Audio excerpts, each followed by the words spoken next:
हरे कृष्णा। प्रिय श्रोताओं, आप सभी का हमारे YouTube चैनल त्योहार गाइड पर स्वागत है। इस वीडियो में हम पुरुषोत्तम मास माहात्म्य कथा अध्याय 8 का श्रवण करेंगे। पिछली वीडियो में हमने पुरुषोत्तम मास माहात्म्य कथा अध्याय 7 का श्रवण किया था। चलिए अब पुरुषोत्तम मास माहात्म्य कथा का 8वां अध्याय आरंभ करते हैं।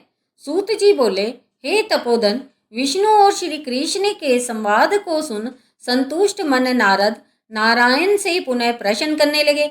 नारद जी बोले, हे प्रभु, जब विष्णु बैकुंठ चले गए तब फिर क्या हुआ, कहिए। आदि पुरुष कृष्ण और हरिसुत का जो संवाद है वह सब प्राणियों को कल्याणकर है।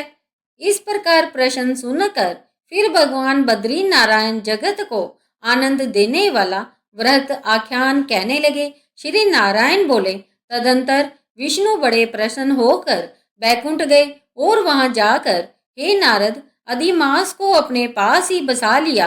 अधिमास बैकुंठ में वास पाकर अत्यंत प्रसन्न हुआ और 12 मासों का राजा होकर विष्णु के साथ रहने लगा। 12 मासों में मलमास को श्रेष्ठ बनाकर विष्णु मन से संतुष्ट हुए।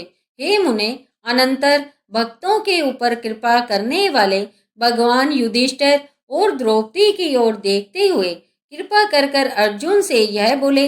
श्री कृष्ण बोले, हे राज शार्दुल, हमको मालूम होता है कि तपोवन में आकर आप लोगों ने दुखित होने के कारण पुरुषोत्तम मास का आदर नहीं किया। वृंदावन की शोभा के नाथ भगवान का प्रिय पात्र पुरुषोत्तम मास आप वनवासियों का प्रमाद से व्यतीत हो गया। भीष्म, द्रोणाचार्य, कर्ण के भय से संत्रस्त मन आप सब लोगों ने भय और द्वेष से मुक्त होने के कारण प्राप्त पुरुषोत्तम मास का ध्यान नहीं किया। कृष्ण द्वापयन व्यास देव से प्राप्त विद्या के आराधन में तत्पर रणवीर अर्जुन के इंद्रकील पर्वत पर चले जाने पर उसके वियोग से दुखित आप लोगों ने पुरुषोत्तम मास को नहीं जाना। अब यदि आप यह पूछें कि हम क्या करें, तो मैं यही कहूँगा कि भाग्य का अवलंबन करो। पुरुषों का जैसा अदृष्ट होता है वैसा ही सदा भासता है।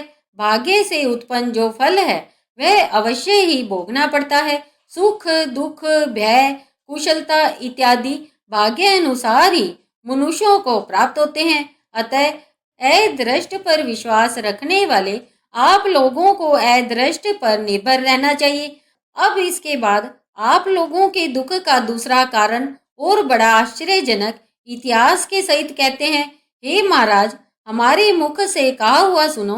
श्री कृष्ण बोले, यह भाग्यशालिनी द्रौपदी पूर्व जन्म में बड़ी सुंदरी मेधावी ऋषि के घर में उत्पन्न हुई थी। समय व्यतीत होने पर जब 10 वर्ष की हुई तब कर्म से रूप और लावण्य से युक्त अति सुंदरी और आकर्णांत नेत्र से शोभायमान हुई। चातुर्य गुण से युक्त यह अपने पिता की एकमात्र इकलौती कन्या थी। अतः चतुरा गुणवती सुंदरी यह पिता की बड़ी लाडली थी।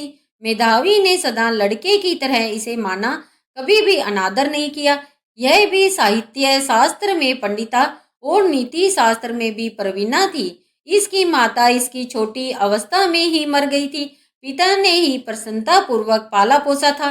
पास में रहने वाली अपनी सखी के पुत्र पौत्र आदि सुख को देख इसको भी सप्रह हुई और तब यह सोचने लगी कि हमें भी यह सुख कैसे प्राप्त होगा।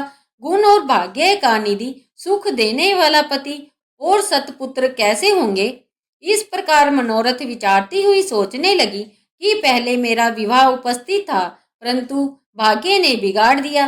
अब क्या करने से अथवा क्या जानने से एवं किस देवता की उपासना करने से या किस मुनि के शरण जाने से अथवा किस तीर्थ का आश्रय करने से मेरी मनोकामना पूर्ण होगी। मेरा भाग्य कैसे सो गया है कि कोई भी पति मुझको वरण नहीं करता है। पंडित भी मेरा पिता मेरे ही दुर्भाग्य से मूर्ख हो गया है। बड़ा आश्चर्य है, विवाह का समय उपस्थित होने पर भी मेरे समान वर को पिता ने नहीं दिया। मैं अपनी सहेलियों के बीच में प्रमुख हूँ, परंतु कुमारी होने के कारण पति दुख से पीड़ित हूँ। जैसे मेरी सखियां पति सुख को भोगने वाली है, वैसे मैं नहीं हूँ। मेरी भाग्यवती माता क्यों पहले मर गई। इस प्रकार चिंता से व्याकुल कन्या मनोरथ रूप समुद्र के मोह रूप जल में निमग्न हो शोक मोह रूप लहरों से पीड़ित हो गई। इसके पिता मेधावी ऋषि भी कन्यादान के लिए कन्या के समान वर ढूंढने के हेतु देश विदेश भ्रमण करने के लिए निकले, परंतु कन्या के अनुरूप वर न मिलने से अपने मनोरथ में निराश हुए। कन्या के और अपने भाग्य से कन्या दान रूप संकल्प के पूर्ण न होने से दैव योग के कारण बड़ा भारी दारुण ज्वर उन्हें आ गया। सब अंग ऐसे फूटने लगे जैसे समस्त अंग टूट टूट कर अलग हो जाएंगे और ज्वर की ज्वाला से व्याकुल हुए श्वासोच्छ्वास लेते महादारुण मूर्छा से मदिरा पान से उन्मुक्त की तरह पैर लड़खड़ाते गिरते पड़ते किसी तरह घर में आए और आते ही पृथ्वी पर गिर पड़े।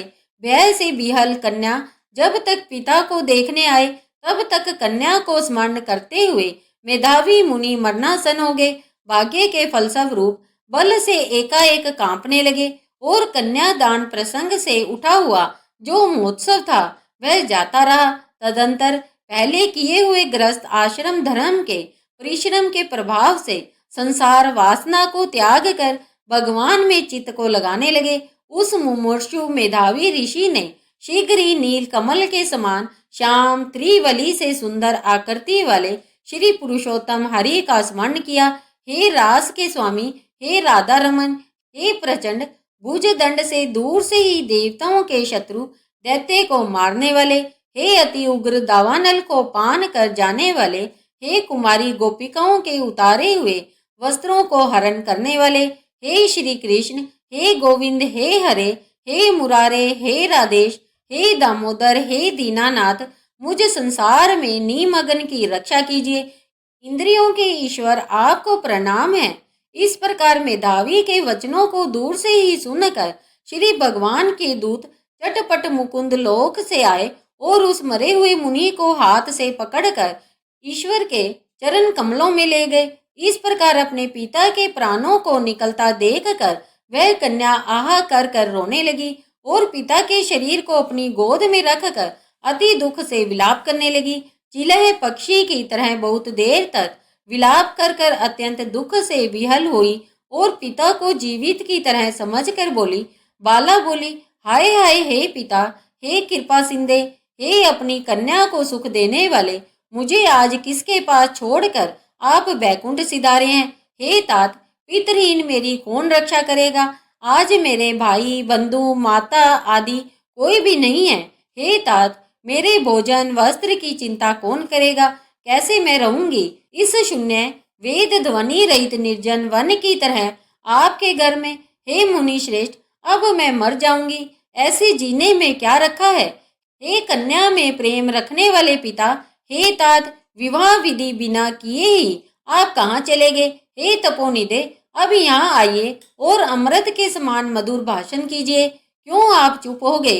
हे तात, बहुत देर से आप सोए हुए हैं, अब जागिए। ऐसा कहकर आंसू बहाती हुई घड़ी घड़ी कन्या विलाप करने लगी और पिता के मरने से दुखित हुई आरता चिलह पक्षी की तरह मुक्त कंठ से रोने लगी। उस लड़की का रोदन सुन उस वन में रहने वाले ब्राह्मण आपस में कहने लगे कि इस तपोवन में अत्यंत करुण शब्द से कौन रो रहा है। ऐसा कहकर सब तपस्वी चुप होकर यह मेधावी ऋषि की कन्या का शब्द है ऐसा निश्चय कर घबराए हुए हाहाकार करते मेधावी के घर में आए और वहां आकर सबने कन्या के गोद में मरे हुए मेधावी ऋषि को देखा और देखकर उस वन के रहने वाले सब मुनि भी रोने लगे। कन्या की गोद से शव को लेकर शिव मंदिर के पास शमशान पर गए। वहां काष्ठ की चिता लगाकर विधि से अंत्येष्टि कर्म कर उसका दाह संस्कार किया।